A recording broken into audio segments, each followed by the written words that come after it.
किसी ने क्या खूब कहा है, न भीड़ पसंद हो जिनको, वो अक्सर तन्हा चलते हैं। रोशन करने को किस्मत अपनी, वो सूरज की तरह जलते हैं। पंचायत शक्ति का सफर भी कोई आम सफर नहीं है। हम उन लोगों को खोजते हैं जो भीड़ से अलग हैं, जो मेहनतकश हैं, तरक्की पसंद हैं। हम उन जगहों को देखते हैं जहां बदलाव की बयार चली हो। हम ग्राम पंचायतों या यूं कहें छोटी सरकारों के कामकाज से आपको रूबरू करवाते हैं। हमारा ये पड़ाव हरियाणा के सोनीपत का एक गांव जिसका नाम है जखोली। पंचायत शक्ति की टीम ग्राउंड जीरो पर जखोली गांव में है, सोनीपत के। यहाँ पर हम सरपंच हैं गौरव, उनसे बात करेंगे और जानेंगे कि क्या बदलाव आप जब से सरपंच बने हो, क्या बदलाव गांव में आप लाए, क्या थी आपकी? सबसे बड़ा तो हमारे गांव में मेरे सरपंच बनने के बाद सेक्स रेशो बढ़ा है गुड़िया का। सबसे पहले जब मैं सरपंच बना था तो 830 हमारे गांव का सेक्स रेशो था, जो आज 937 हो गया है। तो इसके लिए हमने लोगों को डोर टू डोर हमने पब्लिक हेल्थ के साथ लग के हमने डोर टू डोर कैंपेन करा है, लोगों को जागरूक करा है और उसका एक बेहतर परिणाम हमें मिला भी है। जिस गांव में कभी प्रति 1000 पुरुषों पर 830 महिला थी, आज उस संख्या का बढ़कर 930 के पार हो जाना यकीनन एक बड़ी उपलब्धि है। इस गांव में एक विशाल व्यायामशाला बनवाई गई, जिसमें गांव के युवा खुद को स्वस्थ रखने के लिए वर्जिश करते हैं और खेल कूद में खुद को आगे बढ़ाने के लिए अभ्यास। इसके अलावा गांव में पानी निकासी की समस्या का निपटारा भी हो चुका है। अब गांव पूरी तरह से खुले में शौच मुक्त है। गांव स्वच्छता की कसौटी पर खरा उतरता है। डेवलपमेंट के लिए हमारे गांव में एक 2.5 एकड़ में व्यायामशाला बनी है और लगभग 1.25 एकड़ में मल्टीपर्पज हॉल यानी कि एक बारात घर के रूप में गांव वालों के लिए है, और 7 एकड़ में हमारा स्टेडियम पास हुआ है, जिनका स्टेडियम का और मल्टीपर्पज हॉल का नेक्स्ट मंथ में टेंडर होकर काम स्टार्ट हो जाएगा।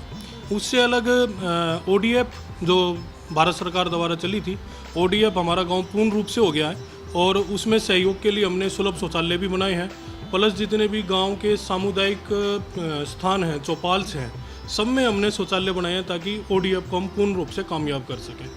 और हमारे गांव की सबसे बड़ी समस्या थी गंदे पानी की निकासी की, क्योंकि झोड़ जो हमारे गांव में ओवरफ्लो हो चुके थे, वो झोड़ों को खुदाई करके मलबा निकालने का काम हमारा 1-2 दिन में स्टार्ट होने वाला है, जिसकी मंजूरी हमें उपायुक्त महोदय जी ने दे दी है। जखोली कोई मामूली गांव नहीं है, यह सरकारी नजरिए से भी एक आदर्श गांव है। पंचायत पूरी तरह से आत्मनिर्भर है। इसके पास अपनी आय का अच्छा जरिया होने की वजह से सरकार की सहायता का इंतजार नहीं करना होता। पढ़ी लिखी पंचायतों से लोगों की सोच बदली है। शिक्षित पंचायतें लोगों को बेहतर ढंग से जागरूक कर पाती हैं। सरकारी योजनाओं को समझने, समझाने और उसे लागू करवाने में भी अब पंचायतें ज्यादा सक्षम हैं। सरपंच की माने तो गांव के लोग अब तकनीक की तरफ भी आगे बढ़े हैं। युवा अब ज्यादा से ज्यादा डिजिटल लेन देन कर रहे हैं। पंचायत अपने आप में सक्षम है। हमारे पास पंचायत के पास काफ़ी पैसा है और जिसकी कोई भी कार्य करने के लिए हमें मंजूरी उपायुक्त महोदय के माध्यम से मिल जाती है। आदर्श गांव है ये। हाँ, ये 2004 में हमारा गांव आदर्श गांव घोषित हुआ था, और जो कि उस समय MLA थे रमेश कौशिक जी, जो आज MP हैं सोनीपत के, तो उन्होंने हमारा गांव आदर्श विलेज घोषित करके और काफ़ी सारे हमारे गांव में काम कराए थे। तो अभी आप और जो स्कीम्स हैं, स्टेट गवर्नमेंट की या सेंट्रल गवर्नमेंट की, मनरेगा है या कोई और स्कीम, उसको आप? मनरेगा हमारे गांव में सक्सेस नहीं हो पा रही। उसका कारण है कि हमारे गांव के अंदर जो लेबर प्राइस है वो एक लोकल काम करने से ज़्यादा मिल जाते हैं। लगभग 500 रुपये लेबर को मिलते हैं, जबकि मनरेगा के अंदर जो प्राइस है वो 286 रुपये के आसपास है। तो इतने कम पैसे में हमारे गांव का लेबर वर्क नहीं करता, क्योंकि उसको पहले से ही बाहर 450-500 रुपये की मजदूरी मिलती है। और सबसे बड़ी चीज़ ये है कि हमारा गांव शुरू से ही सक्षम गांव है और यहाँ पे मजदूर खाली नहीं रहता, इसलिए मनरेगा हमारे गांव में जैसे भारत सरकार द्वारा जो ये योजना थी, अच्छी योजना है, लेकिन हमारे गांव में मनरेगा में मजदूरी कम होने की वजह से मनरेगा में लोग कार्य नहीं करते, उनको अपने खुली मजदूरी ज़्यादा मिलती है। पढ़ी लिखी पंचायतें जो बनी है उससे कुछ पंचायती राज में बदलाव आया हरियाणा में, आपको लगता है? बिल्कुल आया है जी, क्योंकि सोच चेंज हुई है लोगों के प्रति। जो पंचायत द्वारा प्रतिनिधि चुने गए हैं, सरपंच है या मेंबर है, अपने गांव में भी और मैं प्लस आसपास के विलेजेस में भी देखता हूं कि उनके माध्यम से लोगों को जागरूक करने में काफ़ी सहायता मिली है। अगर हम पहले लगाएं, पंचायत थी पढ़ी लिखी ना होने के कारण लोगों में जागरूकता कम लाती थी, लेकिन अब पढ़ी लिखी पंचायत होने से क्या है कि सरकार की जितनी भी योजनाएं हैं वो उनके बारे में अच्छे से पता लग जाता है और पब्लिक को एक अच्छे से समझा दिया जाता है और सरकार की योजनाओं का लुप्त या लाभ पब्लिक को डायरेक्ट दिलाने में हमारा योगदान भी रहता है और पब्लिक भी जागरूक हो रही है। डिजिटलाइजेशन की तरफ बढ़ रहा है गाँव? हाँ, बिल्कुल बढ़ रहा है मैम। जितना क्या है कि जो ओल्ड मैन है उनमें कम है अभी थोड़ा, लेकिन जो न्यू जनरेशन है उसके अंदर तो बहुत ज़्यादा है। ओल्ड मैन को क्या चीज़ है कि एक दो कारण है, एक तो ये कि वो पढ़े लिखे कम है, दूसरा ये कि उन्होंने अपना सारा जीवन कैश में बिताया है। तो कहते हैं कि लंबी जो आदत इंसान को पड़ जाए वो बहुत बारी छुपती है, तो इसलिए वो कैश में ज़्यादा यकीन करते हैं। लेकिन जितनी न्यू जनरेशन है वो डिजिटल लेन देन की तरफ अग्रसर है। सरपंच का कहना है कि गांव में अभी भी सबसे बड़ी समस्या पानी की निकासी की है। पंचायत ने जो भी उपाय किए हैं वो लंबे समय तक कारगर नहीं है। उनका मानना है कि इसके लिए वाटर ट्रीटमेंट प्लांट जैसी व्यवस्था का होना जरूरी है। जखोली अपने पूरे इलाके का सबसे शिक्षित और सबसे विकसित गांव है। यहाँ अंग्रेजी काल से ही शिक्षा का बोलबाला है। सरपंच का मानना है कि अब उनके गांव में एक कन्या महाविद्यालय होना चाहिए, जिससे बेटियों को अलग से और बेहतर शिक्षा मिल सके।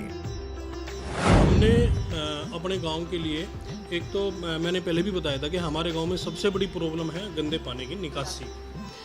ठीक है, एक टेम्परेरी हमने सॉल्यूशन निकाला है कि जोड़ों की मौके पे खुदाई करवा दी जाए जिससे पानी की चूस ज़मीन में बन जाए, लेकिन ये जो समाधान है लंबा ना 4-5 साल का समाधान है।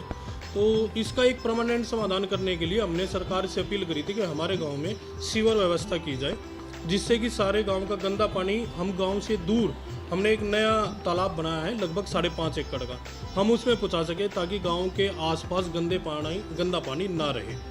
दूसरा, हमारा गांव क्षेत्र का राय ब्लॉक का मैं मानता हूं कि सबसे शिक्षित और सबसे विकसित विलेज हमारा गांव है। हमारे गांव में अंग्रेजी शासन काल से पीएचसी भी है और उस समय मिडिल स्कूल भी हमारे गांव में था। लगभग आसपास के 21 गांवों के बच्चे हमारे गांव में पढ़ने के लिए आते थे। आज वो स्कूल सीनियर सेकेंडरी तो हो गए हैं, लेकिन हमने सरकार से मांग किया कि हमारे क्षेत्र में एक कन्या महाविद्यालय खोला जाए कि जिससे कि लड़कियों को पढ़ने में आगे 12th के बाद पढ़ने में आसानी हो सके और लड़कियां 2 घरों को बसाती हैं, शिक्षित हो सके आने वाले समय में। चलो अगर कोई फैमिली उसकी ससुराल उससे नौकरी नहीं कराना चाहती तो अपने बच्चों को अच्छी परवरिश दे। तो हमने सीएम साहब से इस चीज़ की डिमांड रखी थी। ये डिमांड 15 नवंबर 2015 को सीएम साहब ने हमारे गांव के पड़ोस में एक गांव है मनोली गांव में घोषणा भी कर दी थी कि भाई आपके यहाँ पे एक हम कन्या महाविद्यालय देंगे। उसकी प्रक्रिया चली हुई है, लेकिन काफ़ी डिले हो रही है क्योंकि लगभग 3 साल हो गए हैं इस बात को। और हमने सीएम साहब को अभी 15-20 दिन पहले दोबारा रिमाइंडर भी कराया है। पंचायत ज़मीन देने के लिए भी इच्छुक है। प्लस इतना भी है कि हमारा जो सीनियर सेकेंडरी बॉयज़ स्कूल है उसकी बिल्डिंग काफ़ी बड़ी है। प्लस पंचायत ने उस स्कूल में 4 एकड़ ज़मीन दी हुई है और 7 एकड़ बोने के लिए ज़मीन है पंचायत की स्कूल के पास, तो टोटल 11 एकड़ ज़मीन हो गई।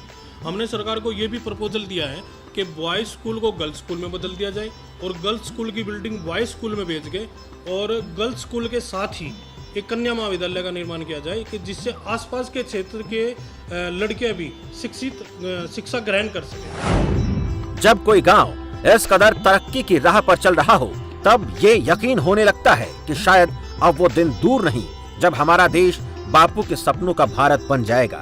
लेकिन अभी हर एक गांव का बढ़ना जरूरी है।